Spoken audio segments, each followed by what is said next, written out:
que você verá a seguir está baseado no livro O Canto do Acauã, da escritora e pesquisadora Marilurdes Ferraz.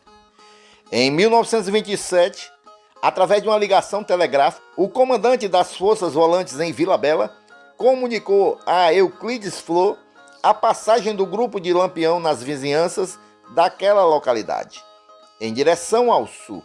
Simultaneamente, Manuel Flor, comandando uma pequena volante, já tinha seguido os cangaceiros, prevendo a passagem do bando por Vila Bela. Armou uma emboscada na Fazenda Piranha, mas esse local foi evitado pelos cangaceiros, que passaram distante. Euclides, que se encontrava em Nazaré, reuniu uma pequena força com os homens disponíveis no momento e marchou para interceptar o grupo nos pontos mais prováveis de sua rota. Para isso, resolveu tomar o rumo da Fazenda Cachoeira da Pedra Ferrada, onde descobriu a pista muito recente que conduzia ao Riacho do Navio. Mais adiante, encontrou-se com o agricultor Zé Pelonha, a quem indagou notícias sobre o bando.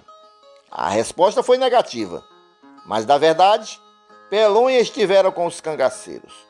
Euclides, ao perceber que ele mentia, interrogou-o energicamente. Finalmente, o homem afirmou ter visto um bando de homens armados numa cacimba ali perto. Para confirmar, Euclides levou o detido até certa distância, quando pôde localizar o bando. Então, o guia forçado foi liberado. Estavam os cangaceiros saboreando algumas rapaduras e bebendo água. A volante cercou o local. Ocorreu o primeiro tiroteio, sendo gravemente ferido o cangaceiro Miguel, o piloto. Lampião ordenou um contra-ataque para retirar os baleados e tentar a fuga. Mais uma vez, os soldados seguiram a pista, ainda muito evidente por se tratar de terreno arenoso e com poucas horas de intervalo. Conseguiram travar o segundo tiroteio. Neste, os bandoleiros terminaram por fugir, deixando os companheiros moribundos no local. O bando, ao recuar, deixava vestígios de sangue, seguido pelos soldados, travando-se nova escaramuça. Finalmente, Lampião, vendo a impossibilidade de escapar por outro meio, ordenou que se ateasse fogo à caatinga. Por ser aquela uma época de seca, o incêndio tomou gigantescas proporções, cobrindo a fuga. Num dos confrontos, saiu ferido o soldado José Leite de Sá, com um tiro na testa.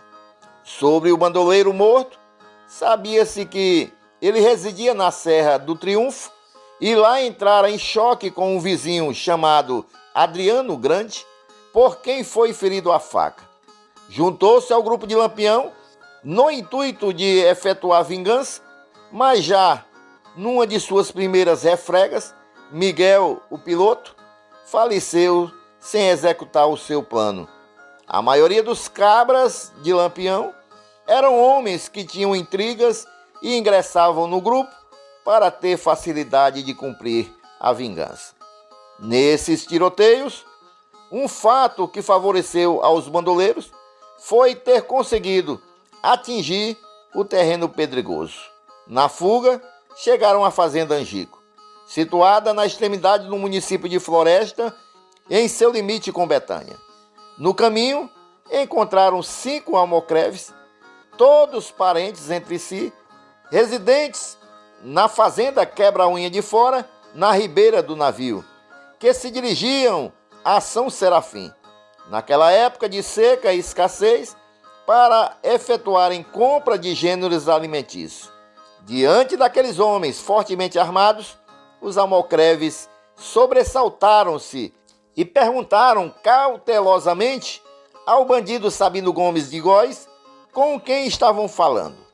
Maliciosamente, o cangaceiro respondeu que era com uma força do governo.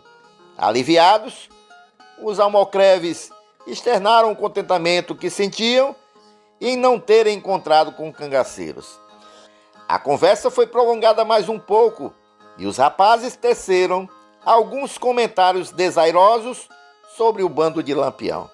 Então Sabino, um dos homens mais cruéis de todo o ciclo do cangaço, revelou-lhes a sua verdadeira identidade e declarou que eles tinham assinado as próprias sentenças de morte ao falar mal do bando.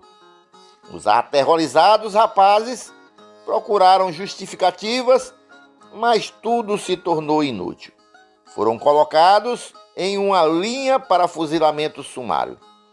Somente um não caiu no local junto aos companheiros, porque, tomado por extrema revolta, gritou para os frios assassinos: "Só morro aqui porque estou desarmado. Não sou covarde e não espero para morrer." Correu alguns metros e tombou crivado de balas. Os corpos ficaram no chão, enquanto a tropa de burros vagava abandonada pelo mato. Serafim Freire Sobrinho, parente próximo das vítimas, não deixaria de lamentar o trucidamento dos trabalhadores com grande manifestação de tristeza. Eram eles José Marinho, Adrelino e Elias Freire, e com os parentes João e José Bugia. Na mesma região, Sabino planejou executar 9 homens que trabalhavam numa cacimba, mas foi impedido na hora certa por Lampião, que regressava de rápida ausência naquele justo momento, declarando-lhe não ser mais possível ali permanecer por causa dos soldados que se aproximavam. A parada seguinte foi na fazenda de um homem chamado José Bezerra, não muito longe do lugar onde estavam anteriormente. Nessa fazenda, pediram farinha e, como havia pequena quantidade do produto disponível para aquele pedido extra, uma senhora da casa passou a distribuí-lo em pequenas porções para que todos pudessem receber. Mas isso não agradou ao insensível Sabino, que protestou: "Por que vosmecê não está me dando a vasilha bem cheia, hein?